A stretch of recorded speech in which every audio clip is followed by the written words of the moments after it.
Good afternoon. I'm Dr. Terry James Gingrass, and this is Dr. G's ADHD Chat, the show that tries to make the world safe for ADHD. Some of you have undoubtedly noticed that I haven't been doing the show for a couple of weeks, and my excuse, if that's what you want to call it, is that I was on vacation, and it was the first vacation I think I've taken in 4 or 5 years. And my wife and I went to Spain and hiked the Camino de Santiago. We didn't do the whole thing, but we did about 120 or so miles in a little over 2 weeks. And you get a real different perspective when you're doing that. When your life is down to whatever you've packed in your backpack and how your feet are doing on the trail. You get up every morning in a different place, try to figure out where the bathroom is, and then put on your hiking shoes and head out the door. And like I said, we did that for a little better than 2 weeks. Gives you a real different perspective. It gives you it sort of trims away all the bogus anxiety and social fears and all that kind of junk that a lot of us have troubles with. Well, yeah, I think all of us have troubles with it. I think half the battle with ADHD, being the parent of an ADHD child at least, is, frankly, you're kind of embarrassed, that, my God, look at this kid is not acting like we're supposed to act. Or doing what we're supposed to do, and then you get afraid, and it's like, my God, will he or she ever be able to make a living? Will they be able to graduate from high school? Will they be able to go to college? Will they, ever have a career? Will they not to mention the extreme ones, like, is he going to get himself arrested? Is she gonna, those kind of things that we worry about with our daughters. And it's all basically based against social fears, against, fears that we're not fitting into the community in some way because our child is a little different, is a little bit unusual compared to, say, the other kids in the neighborhood. And we need to, and this is based on a little bit of perspective since I've been out of the country and off the internet and basically out of contact for 2 or 3 weeks. And it's it kind of wakes you up a little bit. It kind of makes you, condenses things down to what's really important, what really isn't important. And since this is also ADHD Awareness Month, I'm not sure who thinks of these things and how they're being helpful exactly, but I hope they are. But basically what you've got is you have ADHD, which is confirmed. There's no doubt that there is such a thing as ADHD. It's been described in the medical literature since the 1700s. I think it was 1767 or something like that, when a Scottish physician described it. And it's been treated with stimulant medication since about 1937 is the first one that's recorded. And even in the last 30 or 40 years that I've been in practice, there have been huge changes in both the diagnosis and in the treatment of ADHD, and that we're, I think, at a point where we've got a pretty good handle on it. If people will do what they're supposed to do, we have, unfortunately, and fortunately, we have the internet. And the unfortunate part about the internet is that there are a lot of people saying things that they can't prove or that are not scientifically verifiable, especially about ADHD. And there are a whole bunches of people with bogus claims of miraculous cures based on nothing, or based on one case, where one kid really did well because he sucked green crayons or something. I don't know. It starts to get almost that ridiculous. In general, the medications that your doctor prescribes for ADHD are effective and safe, and they are effective in at least 85 or 90% of all kids with ADHD. Now, that's presupposing a number of things. First one it presupposes is that you've got an accurate, good diagnosis, not something based on filling out some 27 step checklist or symptom checklist, but an actual evaluation where you stress their attention and you see if they can concentrate, and you check how they do with boredom and frustration and that sort of thing. And you rule out a whole bunch of other things. You rule out anxiety and you rule out depression, and so that what you have left is attention deficit disorder. And if you've got a good diagnosis, then the odds are that your child will respond positively to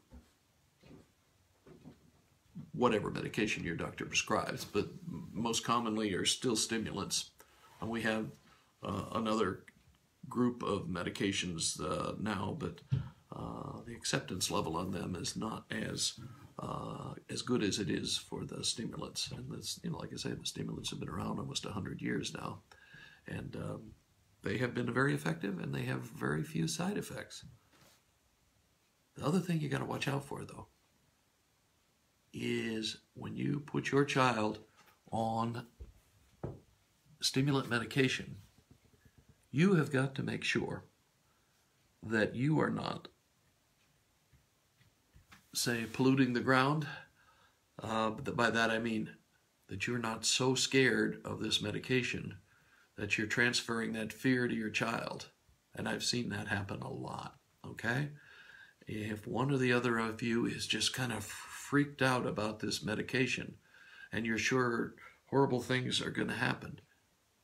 Kids are suggestible. Even ADHD kids are suggestible. And if they think, something bad might happen because they're taking this pill, I guarantee you they'll come up with some kind of symptom.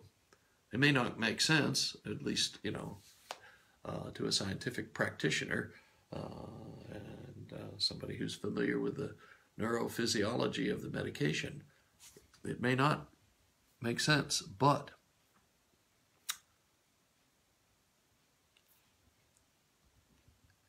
your child, and I'm not saying he or she is trying to cause difficulties or that sort of thing, but if your parent is scared, your parent is scared, you feel it, and so you start being hyper observant about every possible little change with the medication that might be happening, and tend to overreact in general for almost everybody.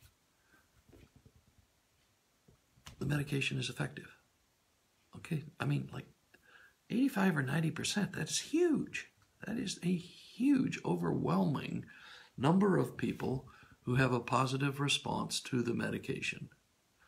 And I don't make any money from medication. I don't make any money from prescriptions. I don't have an affiliate relationship with any pharmaceutical company. And frankly, myself, I don't take any medications at all. And I'm at the age where many of my peers are on a bunch of medications. I have postdoctorates in neuropsychology and behavioral medicine.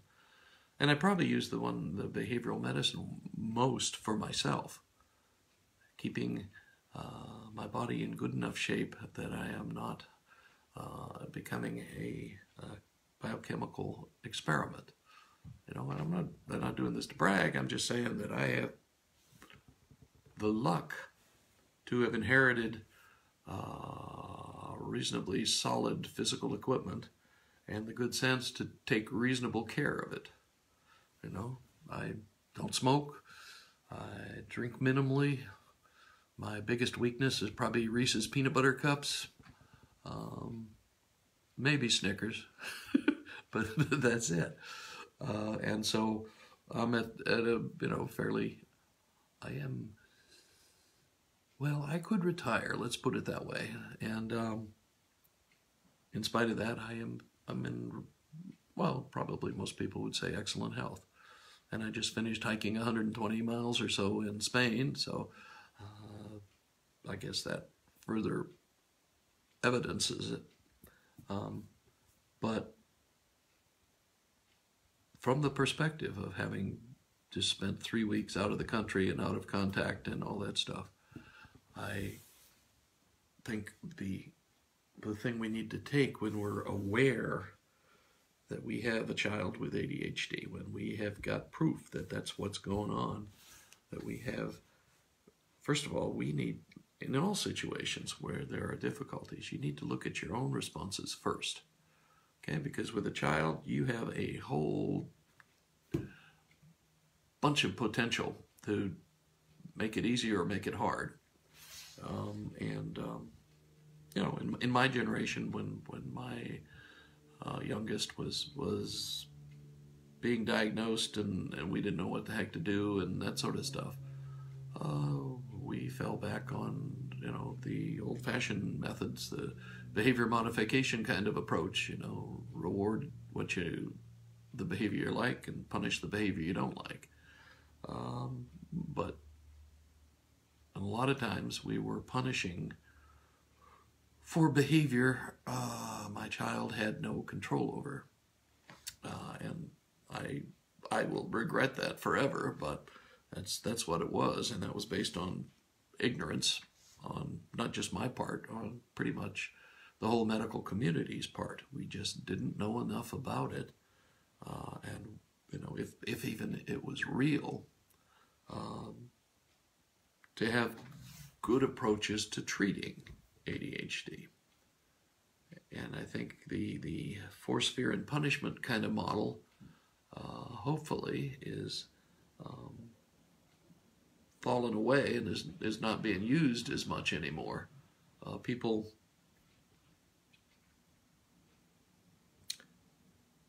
you get what you expect with children, certainly, and frequently you get what you're most afraid of. If you don't know what you're dealing with, okay? If you're dealing out of your own fear and concern about how you look to the neighbors and the rest of your community, so you have to, first of all, make sure that you really do have an ADHD situation here, and then you have to look at your own feelings about it, your concerns, your fears, all that good cookie stuff, and deal with it, and know how you're going to handle your son or daughter to get them to the point where they're out functioning on their own. And that's what I write about in my book on strategic parenting, is that you want to know how you want your child to end up, okay? You want to know what values you want them to have, what you want them to believe in. You can't always control how they're going to do in a specific situation. School is a big bugaboo for kids with ADHD. And most of the time, they're reasonably bright kids. They just have a horrible time with the kind of expectations of the educational system that you will be compliant, obedient, and not raise too much trouble. They're not really good at any of those things. And that's why they make such great entrepreneurs once they get through the education system. Because entrepreneurship rewards all of those things. Thinking outside the box, getting a great idea and pursuing it, even if everybody else thinks it's crazy. I mean, all of those characteristics that get you into trouble in school are what make you a great entrepreneur, a great businessman. And it's not easy necessarily. Most entrepreneurs fail many times before they succeed. One of the most enduring traits about ADHD kids is that they don't quit. If it's something they're going after, they don't quit. And that's gold. And that's the most important thing in life. There are lots of people who could have been if they had just kept playing or kept doing the game or kept trying anyway. And so you have an ADHD child. This is ADHD Awareness Month. We know it exists. We know it's genetically transmitted. We know there's an 85% heritability rate on that, which is extraordinarily high. Meaning if you have an ADHD child, you have relatives, or you or your wife has, or you or your spouse, shall we say, has relatives that also have ADHD, whether or not it's ever been diagnosed. Frequently families that have high incidence of lower level jobs, shall we say, or substance abuse, that kind of thing, are just riddled with ADHD that has not been treated. The good news about ADHD, I think, is that if you treat your child early, they're less likely to have difficulties with substance abuse. If they're not treated early, they're more likely to get into trouble with drugs or alcohol. So, you have a child with ADHD. It's the month to be aware of that. And it's also time to accept what you've got and make the best of it, and understand that your child is going to make his or her own way. They are not going to be satisfied to just follow some pre-described path. They may try, but they won't be very good at it. But once they figure out where they want to go or what they want to get to, they are going to set the world on fire. And it's just a little more, what do I want to say? It's a little more discouraging or scary. Scary, I think scary is the best word, for parents to watch this process evolve. You know, if your child is not doing well in high school, and you were always dreaming of Harvard or Yale or one of those Ivy League schools for your child, I'm sorry, it probably is not going to happen. It could, but it'll be because they figured out some little niche, some little square in the world of knowledge that they really enjoy and want to pursue. That's your job, is to help them find that. Find what they're good at. Find what they're interested in. And just reinforce the heck out of that.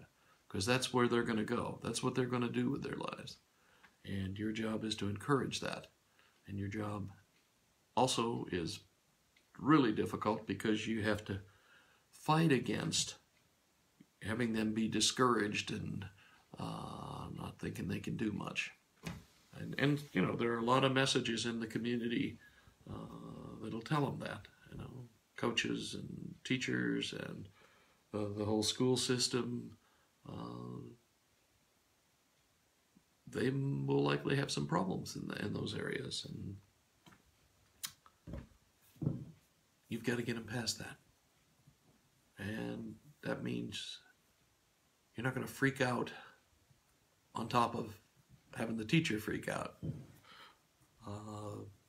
You know, your job is to stay calm, get them directed to focused, you know, on what's important, trying again, you know, all those sorts of things. So, this has been a little bit of a long ramble, but I'm still a little bit jet lagged, believe it or not. And I strongly encourage folks with ADHD children to be appreciative of the gifts that those kids have. I talked that on my last one of these broadcasts before I left about, you know, what I like about ADHD people in general. You know, that they're fun, creative, have good senses of humor, are great friends, are very loyal, just all those characteristics that make a good person. They may not make a good chemist or something, but they make a good person, and we need to focus on that. Okay, that's me for this week. I'm Dr. Terry James Gingras. I'm a neuropsychologist in private practice. I am the parent of an ADHD child, and I am also spend a lot of my time evaluating and treating ADHD children and adults. And I also, come to think of it, I don't know why it's come to think of it, but I also coach ADHD executives. My favorites are the ADHD entrepreneurs, but I also coach ADHD executives who are in a big company, and well, you know, they're having some adjustment issues with that. So, my website is terrygingrasphd.com. My book is ADHD Strategic Parenting, available at Amazon, and we are here to make the world safe for ADHD. Because as I keep pointing out, normal people don't change the world, but people with ADHD change the world all the time. And maybe your kid will be the one who does it next. Okay, we will catch you next week, same time and so forth. And got any questions or anything, just down below, okay? Goodbye.